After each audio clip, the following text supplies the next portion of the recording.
What's up guys, Houndish here, and today we're jumping in with the weekly reset preview for Destiny 2 this week, where of course the reset will land on June 4th, which just happens to be the day that the final shape comes out, so we are finally there, and it's going to make for a very busy week, but initially we should keep in mind we will have Downtime and the Preload for the expansion, so we'll touch on that, and then we'll talk about vendor updates, some of the new Eververse items we can get a hold of, the launch of the raid which is coming up this week, as well as some new content updates. Plus we've got a couple of heads up from Bungie regarding the launch for the expansion, and we'll talk about the reset content that we can outline, Nightfalls, playlist activities, and a couple of the key rewards for the week. But we will be focusing quite a bit on updates and changes to the game, ahead of one of the biggest updates that Destiny's probably ever had, with the final shape and Echoes, which is coming up this week. So we've got a lot to talk about today guys. As always, I hope you find the video useful, and if you do, be sure to get subscribed as we're going to have a hell of a lot of Destiny content to speak about in the coming days. But otherwise, let's get into it. And before we get to the final shape, of course, we do have to think about preloading the expansion and the downtime that there'll be on the servers. So Bungie have said for Monday, June 3rd at 9 AM Pacific, which is an hour before the daily reset time, D2 will undergo maintenance, and sign-on and game integration features will be unavailable on web, mobile, third-party apps, and the Bungie store. Shortly after this, at 9:30 AM Pacific, D1 and D2 will be brought off for expected maintenance, and from there the game will actually stay offline all the way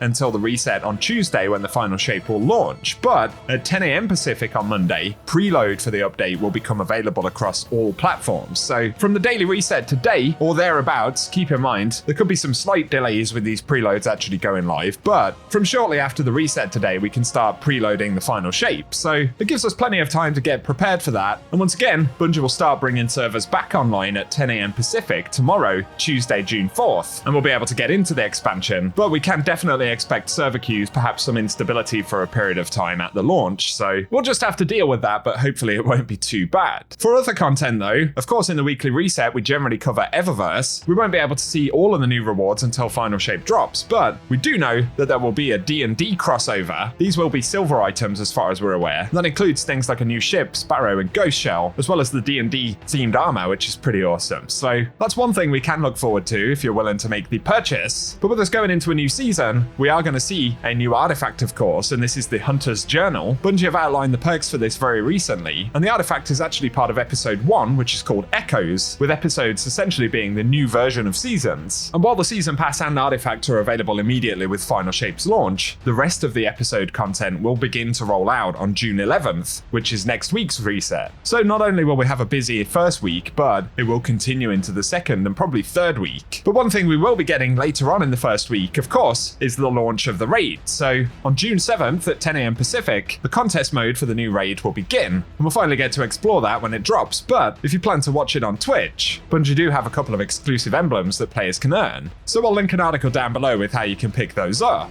And then in terms of content changes, for both the final shape content and ritual content after the update, Bungie will be switching to Pathfinder for a lot of the progression systems, which basically replaces the normal vendor reputation system and bounties with a new sort of tree of objectives in order to rank up and earn rewards. So that will affect Vanguard, Crucible and Gambit content, as well as content that we'll get on the Pale Heart in the final shape itself. So that's something else to look out for and keep in mind. Then when it comes to earning exotics in the expansion, for new exotic armor pieces, we will be able to focus for them at Master Raoul, but we'll have to unlock a new tier of focusing first by ranking up his vendor track, so we won't necessarily get access to it immediately, but Bungie have said, with a stock of exotic engrams and Ascendant shards, we're going to be able to level up and start focusing for new armor. So if you've got exotic engrams in your inventory, those will actually help us to access the new exotic armor for final shape. So that's something to keep in mind, but there are a host of other updates, clan perk changes, and Hawthorne's going to have some useful clan perks, you can see those on the screen right there, but there are loads of quality of life updates of course, UI changes, sandbox tuning for abilities, weapons, exotics, as well as the more major system updates, and of course the new content in the Pale Heart itself. So I feel like we are going to have an incredibly busy week, but for normal reset content that Bungie have given us details on, for the Nightfall, we're going to get the Glassway as the very first Nightfall strike break inside of Final Shape. We don't know what the Nightfall weapon will be just yet, but Bungie have said, given that upcoming episodes will be longer than normal seasons have been, they are increasing the Nightfall weapon pool to 8 weapons, so more Nightfall weapons will be featured over the course of the episode. And for other playlists this week, Supremacy and Showdown will be featured in the Crucible, and I believe things like Trials of Osiris and Iron Banner will skip at least a couple of weeks at the start of the season, especially given that we have the launch of the raid and things like that on Friday. But for other featured content this week, for the dungeon and raids, Last Wish, where we can pick up the 1000 voices, will be featured, as will the Duality dungeon, and both will drop their unique items with updated power relevancy. So a bit later on in the week, they may be a couple of activities that some players will want to run to get their power up before the raid. Then for the featured exotic mission, Operation Seraph Shield will be up first. And of course we can work on Revision 0 there, but also once again, this is an activity a lot of players will probably want to use for the power component. Then when it comes to things like the Lost Sector rotation, we simply won't know what this will be until we get into the launch week, but assuming that Bungie don't update the Dares of Eternity loot pool, we should be going back to rotation 1 drops this week, which includes the Scatterhorn and Wild Hunt armor sets, as well as a bunch of weapons from Season of the Hunt and Worthy as additional drops. Again, that could potentially change if Bungie make any updates to that loot pool, but for the Ascendant Challenge this week in the Dreaming City, it will be Aura Borea, which is accessed via Aphelion's Rest in the Strand. How relevant that's going to be in the first couple of weeks, I don't really know, but if you need a heads up for the location for that one, we'll run some footage at the end of the video. Otherwise, guys, in terms of the normal weekly reset stuff, that's all we can really outline for the moment, but the preload component and the downtime, which will take place over the next sort of 24 hours or so, is certainly an important one to know. And then we will finally get into the final shape. So